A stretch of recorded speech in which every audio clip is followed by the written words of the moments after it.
first news conversational portal that's online, and you too can join in this conversation over here. I'm Ishan, and today we're talking about regional politics and the politics of Punjab. So what do you think, who could be the winner in Punjab for the 13 seats in this Lok Sabha elections? Hashtag India Post Live to your tweets, or log on to indiapostlive.com and post your comments over there. But first, let's take you through how Punjab, the battle for Punjab, has been shaping up.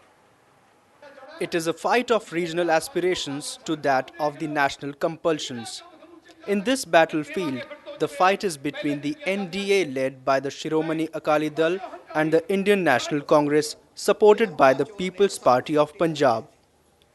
With Prakash Singh Badal, the advocate for the greater autonomy to the states at the helm, NDA is vying to shell out more powers to the states. Once the fiscal powers are devolved on the states, and once there is a more rational way of sharing the tax revenues that the center collects, all the regions will flourish, and that is what we are asking for. Basically, what we are saying is that the role of the planning commission should be diminished, and the states should be allowed to do their own planning. Decision of the Congress party to field the stalwarts like Captain Amrinder Singh against the BJP honcho Arun Jaitley, the party has given a signal that it is open to giving more powers to its state leaders.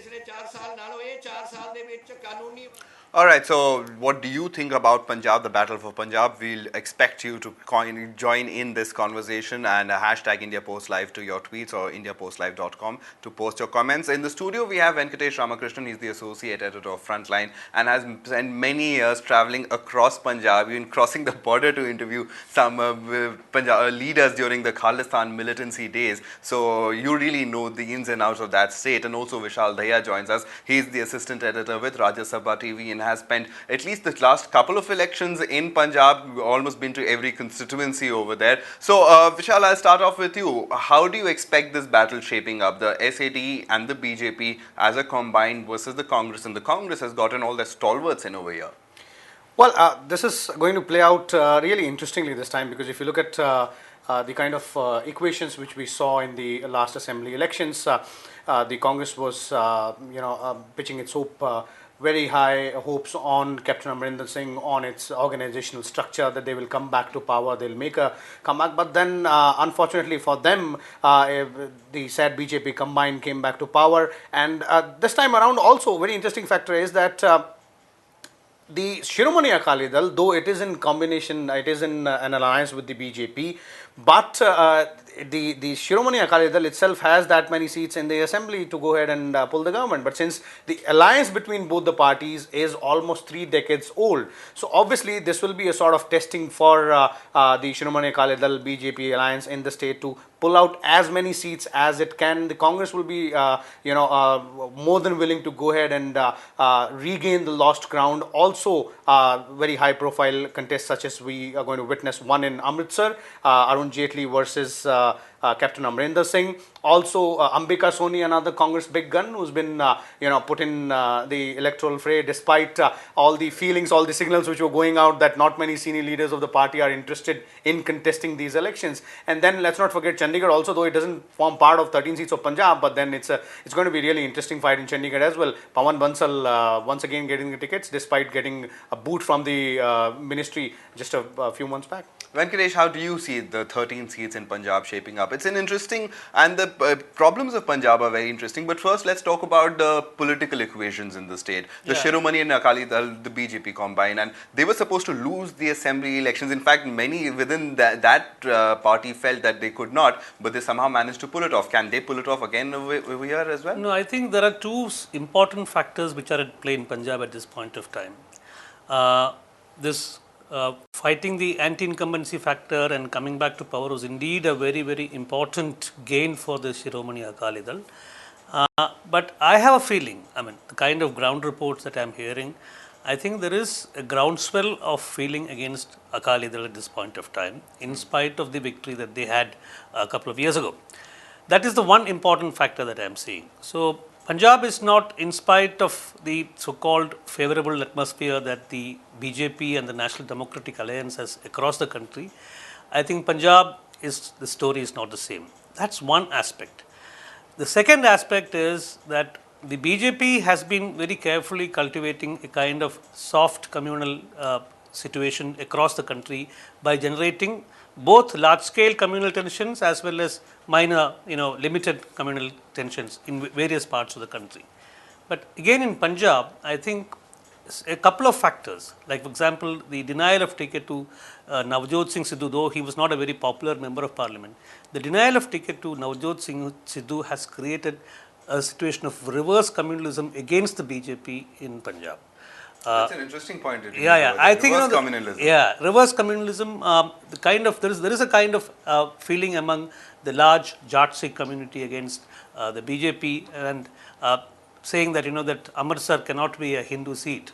So the point is, these are the two important factors, as far as I am concerned, that I see at play in the Punjab elections. What I would add out here to Mr. Venkatesh's point, as far as sad BJP campaign and things going against them is the very fact that the overlooking, leaving behind those leaders who would have been more preferable choice for these elections. Sidhu is one he mentioned, though he was not very popular. But then let's not forget the fact that he is not yet campaigned in Amritsar for Mr. Jaitley. His wife is obviously since she is an MLA from that constituency. But then there are other leaders in Shiromani Akali Dal, the younger ones, if you look at it that way, is the youth wing of Shiromani Akali Dal, the president of that, Mr. Kang. He was hoping to get a ticket. He didn't get one ticket. Now that's something which might end up spelling some trouble for these guys. So obviously there are certain pockets in areas, and then let's not forget the hometown of Badals. That's Bathinda. Now there is a very interesting family battle going on. It's Harsimrat Kaur versus Manpreet Badal. Now Manpreet Badal this time around is aligned with the Congress. 12 goes to Congress. The 13th is Manpreet Badal. So that is obviously one seat where the entire Badal family, that's from the Shiromani Akali Dal side, would be putting their weight behind Harsimrat, will ensure that they win that election exactly the same way they did in assembly elections when Manpreet was contesting from Lambi in assembly elections. All right, but that alliance really didn't work out for the Congress. But they expect the impact that the departure of Manpreet Badal from the Badal clan was supposed to have didn't really work out for the Congress. On the other hand, as for the alliances on the BJP side, go Venkatesh, SAD and the BJP are in an alliance over here, but in neighboring Haryana, the SAD is campaigning for the INLD, while the BJP is in an alliance with the HJC over there, the Haryana Janat Congress. So, as far as these equations go, do you see them deteriorating if all does not go well in Punjab? No. I think you have to see this again also in a larger perspective. Our smaller parties or regional parties, they have this habit of aligning with whoever they are convenient with, whoever they are powerful, whoever they consider powerful, or whoever they feel will fit in with their scheme of things in a particular state. For example, the Nationalist Congress Party of Sharad Pawar, it is an alliance with the Congress in Maharashtra and the centre. It is an alliance with the CPIM in Kerala and opposing the Congress. So this I think my point is that that these things do not really there is no osmosis on this. These are all very separate factors which do not impact the relationships in other place. What I find more important is the kind of division that has come within the SAD BJP's equations in Punjab itself. I think that is a very, very important fact. And what would those kind be? I mean, no, just as I was saying, I mean, this whole nomination of Jaitley, that's become a very important flashpoint, if my information is right. If he has travelled recently, he would like to add to it. But as far as my information goes, it's become a very major flashpoint. What are your sources on the ground, Singh Vishal? Well, look at it this way. Venkatesh is right when he says that these are isolated things. The NCP example was perfectly right. But then the relation between Shiromani Akali Dal and BJP is pretty old. It's as old as the relationship between BJP and Shiv Sena.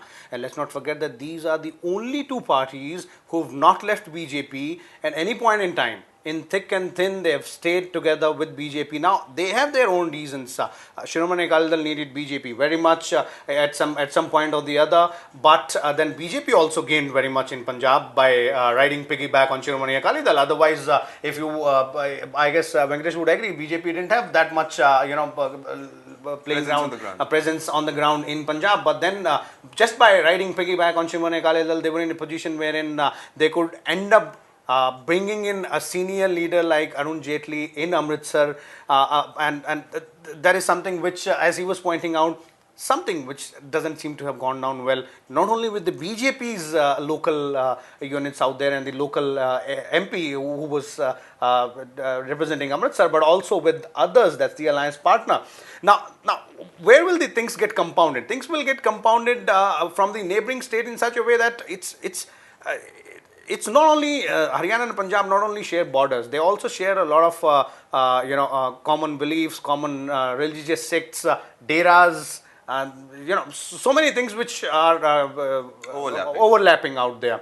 For example, there are several religious sects in Punjab who have a very overwhelming say in certain seats in Haryana, and the INLD, which is there in Haryana, that's Indian National Lok Dal, ex-deputy Prime Minister Devilal's son Om Prakash Chautala's party. Now, INLD and Shiromani Akali Dal go a long way back. They share a sort of family relationship. These two families share a lot of. But then Shiromani Akali Dal, and that to senior leaders like Sukhbir Badal pitching himself in the battle in Haryana, will definitely not go down well with the BJP top brass. And let's not forget that the BJP would definitely require full support of Shiromani Akali Dal in Punjab to get its members through, specifically Arun Jaitley in Amritsar. All right, Arun Jaitley in Amritsar and versus Captain Amrinder Singh. Well, that will be one of the key contests to watch out for in this 2014 Lok Sabha elections. Let's remind all you watching out there, you too can join in, of course. Join in via Skype. Log on to indiapostlive.com. That's the website. Post your comments over there. Or if you're on Twitter, hashtag IndiaPostLive to your tweet. We also spoke about the Congress. Now, what is the Congress's strategy? There's Jagmeet Singh Barar, a senior leader of the Congress party and a Congress working committee member. He of course was tipped to be PCC president but didn't make the cut. So what is he doing this time around, and what is the Congress's campaign strategy in Punjab? Let's have a look at that. Regional aspirations has always been at the core of the Punjab politics, and we have seen that regional issues have been always at the pedestal even in the elections. So how successful Congress party has been in meeting those aspirations? I do appreciate regional aspirations have been at the peak for so many years, and there are certain issues which were not settled at proper time. So that way there have been agitations, there have been morchas, there have been struggle going on for a long time. For example, river water dispute, struggle for 20 years for Punjabi speaking areas. Then there was a greater autonomy demand by the Akali Dal. So I think there have been certain demands which regionally the Akalis have been always highlighting. I can't even count 2 points on my finger where they have contributed for the entire state on any important political issue. There have been some development, the help has been given by the centre, and Dr. Manmohan Singh ji has been very kind during his tenure as the Prime Minister. Still he is the Prime Minister, and he's tried to help Sardar Prakash Singh Badal in many ways. Sir, Prakash Singh Badal has used the rhetoric of blame the centre. How will you respond to that? I think number one is that they always speak against the Congress on the 84 massacre which took place in Delhi. But I want to inform you that as a congressman, I was the first one for complete 10 years in Parliament. I have been highlighting that issues, that guilty should be punished. But when other government comes to power at the centre, maybe it's Deve Gowda, maybe it's Atal Bihari Vajpayee, maybe it's Chandrasekhar, VP Singh, Indra Kumar Gujral, then Akalis never speak and they never take up these demands. Interestingly, the Aam Aadmi Party has also said that they have set up an SIT to settle this 84 issue. So don't you think that they are also cutting the space of the Panthak votes? They are also trying to appease them. No, I think the decision of Kejriwal on the SIT was a very positive development, and I appreciated at that moment also being a congressman, the proper step which he wanted to take went off very well with the people, that there should be a thorough inquiry into it. There were certain people who were thinking that he's just playing to the galleries, but I do feel there was a pressure from Delhi, because the Delhi Sikhs had voted overwhelmingly for the Aam Aadmi Party at that time. So ordering a SIT probe was in right direction. So the Khalistan is, although it's no more a political issue now, but it was a syndrome of the over aspiration of that region. But and it is also getting a huge support from the diaspora.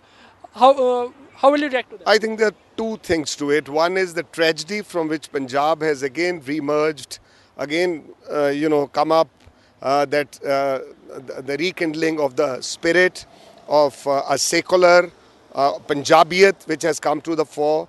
People want to progress, they want to move ahead.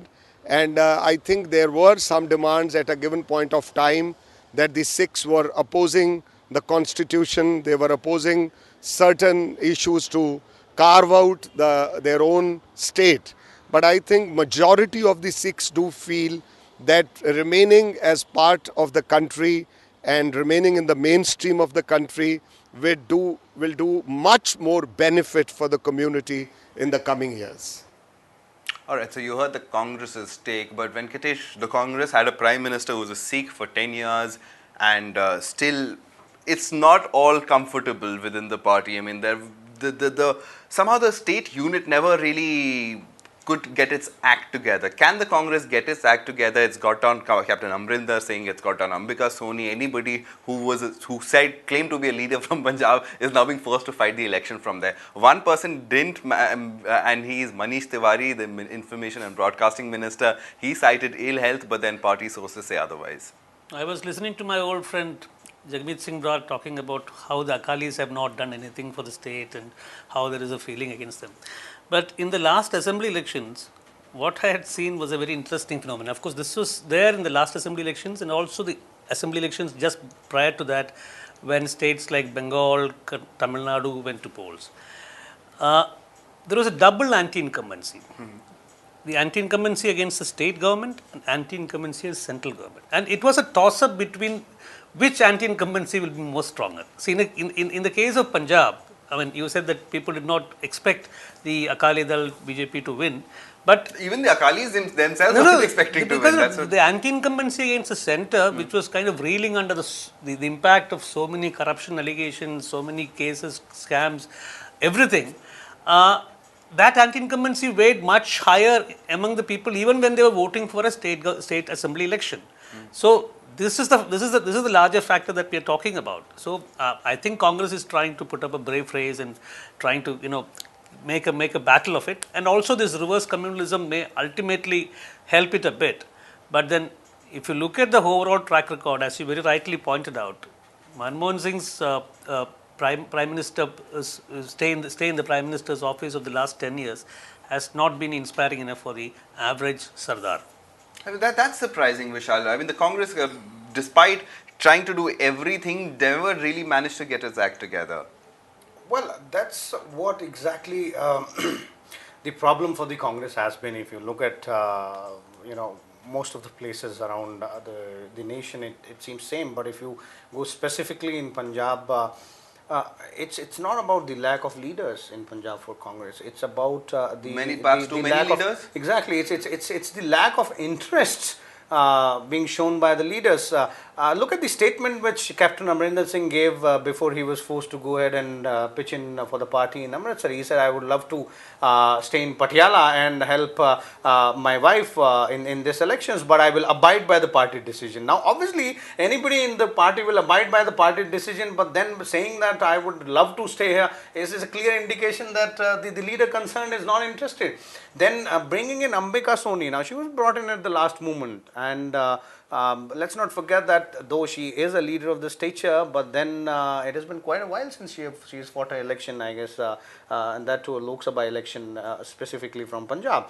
She must have forgotten how it is to be among the crowds. Yeah. So She has been a backroom person. for quite a while. Yes, she was Sonia Gandhi's political secretary before this sudden bump that she got to be edged out of 10 Jan. But that's a whole other story about the coup d'etat that's been happening within the Congress. Entirely different story. But then, if you there's a long list of leaders in Punjab. Then you come to Mr. Tiwari, the flamboyant INB minister, who's always eager to go ahead and speak to media. In last 5 years, he's been he's moved. Some said that he moved on from being a party spokesperson to the government spokesperson. Speaks well, wonderfully. People say he represented Ludhiana pretty well as well. But then, what made him pull out? All the people, he says he's now not well, health reasons being cited. But then, in the initial stages as well, when the ticket distribution was going on, my sources say that he was pretty eager to go ahead and change his seat from Ludhiana to Chandigarh. Now, Chandigarh goes to Pawan Bansal. So I guess the only leader of a stature in the party who was willingly, wanting to contest elections was Pawan Bansal, to whom the party didn't was sort of in a double mind because of the corruption allegations. So it's sort of a catch-22 for Congress out there. It's not the lack of leaders. It's the lack of interest by those leaders to go ahead and pitch in. And when that happens, that those sort of signals come in from the leaders. Obviously, those on the ground, the workers on the ground, would then lose their interest. And once the infrastructure on the ground loses their interest, the battle is lost even before it starts. All right, interesting point that he makes over there. Venkatesh, let's talk about the issues in Punjab. A significant young population. Rahul Gandhi had famously said that most of them are addicted to drugs, but then the drug menace is there, and it is there to stay. And unless and until all parties tackle that issue, and surprisingly, it's not becoming that big an election issue, is it? No, I think it may not be a big election issue on the face of it, because as you rightly pointed out, the culpability lies with the entire socio-political stream, I mean the organizations particularly. But having said that, I think the impact of this issue on the elections, if any, is more against the SAD and the BJP than on the Congress. Because this party has been in, this combination has been in power for so long, and there is this sense, this growing sense, that they have not done anything to really counter it. The interesting point, Vishal, a lot of young voters, I believe 40% of the electorate is a young voter, and the candidates seem to be a lot older than cater to their aspirations and needs. Now that's something which is obviously another ironic point as far as Punjab goes. If you look at the candidates which have been announced by the Shiromani Akali Dal, BJP combined, and the Congress. Now these two main players. The SAD BJP combine on one side and Congress and PPP, just one seat goes to Manpreet. But then out of those 26 candidates, if I start counting it around less than 3 or 4, I can only less than 5 are below 50. All others are senior leaders of big stature, big political standing. But then the percentage of young voters in Punjab has gone up considerably, even in comparison to the previous assembly elections. Those below the age of 40 years are somewhere around 35 to 40%. I was going through the election commission data. It's around 35 to 40%. So obviously, what kind of young leadership or bringing in youth forward, these kind of slogans which are being thrown in by the Congress, the kind of slogans which are being thrown in by the BJP, even the Shiromani Akali Dal, these are contradictory. So it'll be really interesting to see as to how many of these young voters will come out to vote and where will they connect. Because in the assembly elections, we saw Manpreet Badal sort of, emerged in the initial stages as a phenomena connecting with the youth and all that. But then it fizzled out very quickly, and he ended up with nothing. Right. Venkatesh, talking about other issues that are other than the drug problem that we just spoke about, what could be the other critical factors or an undercurrent that perhaps is not being noticed right now? You mentioned the reverse polarization that has happened thanks to Arun Jaitley's candidature. Any other factors that one could look out for in this election? I think the farmers' issues could be a very, very important factor. Again, Shiromani Akali Dal is claiming that they've done a lot of it. I mean, just like Modi is claiming in Gujarat. But then there is again a growing sense in large parts of Punjab that in spite of being India's strongest agricultural society, there is a shift in focus with this government, the Shiromani Akali Dal BJP government, and that shift has not been taken very well by the large numbers segments of farming community in Punjab. All right. Also, the Namo factor, the Narendra Modi factor, is it there in Punjab on your visits over there, Vishal?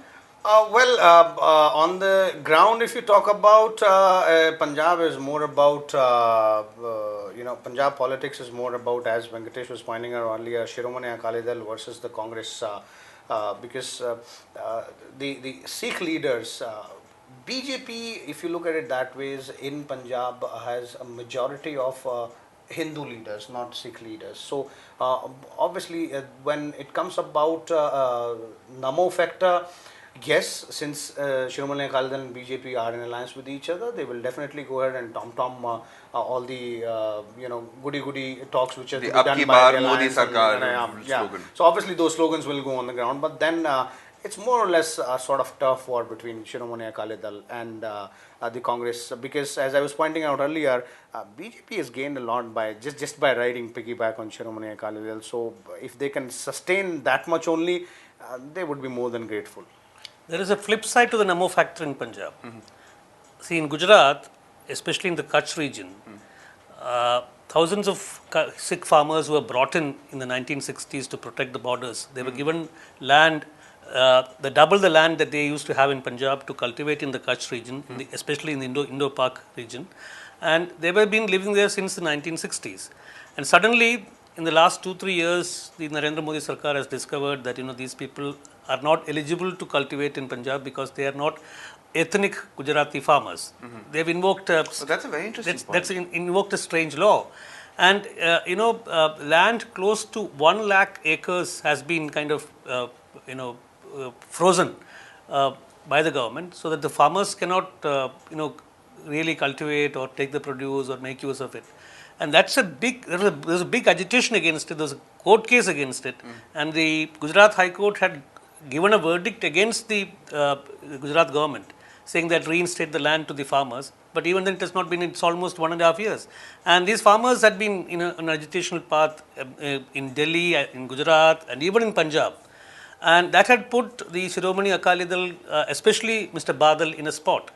And I think the Namo factor, perhaps Punjab is perhaps the one state either after Kerala where the Namo factor has got a flip side. But this is a very important point, and this point was taken up by the Congress party at national level in the last few months. But again, the flip side of the Congress organization is that I haven't seen in the last 15 days of the campaign, I haven't seen any local leader of the Congress party trying to make this as an election point, trying to raise this as an election point in the state. These party leaders at the center do hold press conferences and raise this point, and we might see leaders from the Gujarat unit of the Congress party coming in and talking about this issue, but none from those in Punjab, where it can be a very big factor. All right, and in fact, comments are being heard in the All India Congress or AICC office right now as we speak at 24 Akbar Road. In fact, we have one of the Congress leaders wanting to join in with a comment from there. We are absolutely running out of time, but we'll try to get that comment in from Ashwini Sekhri as soon as possible. But Venkatesh, who would you give the upper hand in these 13 seats to going into 2014 general election? I am old school journalist. I don't come up with things unless I travel. I have not traveled. All right, so you will wait to travel. Vishal, what about you? But these factors, I think the factors which I mentioned earlier, the two factors which I mentioned earlier, especially the reverse communalism, I think that's at play, and that's made Punjab a very interesting election this time. All right. In fact, Vishal, I'll come back to you. We have Mr. Sekhri joining us. So go ahead. What would you think about this conversation, and what would your comments be? The recent elections are very important elections. And I think Congress party has given the best possible candidates, right from Captain Amrinder Singh in Amritsar and Pratap Singh Bajwa, who is the president of All right, we seem to have TPC lost is that also audio protesting connection. from. Go ahead, Mr. Sikri. Well, you seem to be having a little bit of a technical difficulty, but there you get the gist of it. The big stalwarts have been put in by the Congress party in this election. Can they pull it off for them? Well, we'll have to wait and watch on that one. Vishal, you want to put in one final word before we close this conversation? Yes. What I've seen, as Mr. Venkatesh was saying, that he would not like to say anything unless he has traveled. Now, since I have traveled a little bit in last 15 to 20 days, what I see on the ground is that both sides are fighting it, slugging it out on the streets. It's as of now, it's a neck to neck fight. But then, what will make or mar the elections for both sides is the kind of strategy they will deploy from now onwards till 30th of April when the voting takes place, because there are certain factors which are against the SCD BJP combined, but then let's not forget that these are general elections and there is a huge anti-incumbency factor against the Congress, and they've lost two consecutive assembly elections in the state. All right. Thanks so much, Venkatesh and Vishal, for coming in. And you too, once again, I'd like to remind you can join into this conversation. Hashtag India Post Live to your tweets, or indiapostlive.com is the name of the website. You can log in and post your comments over there. So the 13 seats for Punjab go to the polls on the 30th of April. We'll be coming back and revisiting this issue, and of course a whole host of other states. What do you think? Which other states should we talk about next? Write into us and let us know. Well, that's it for this conversation, but the conversations continue right here on India Post Live.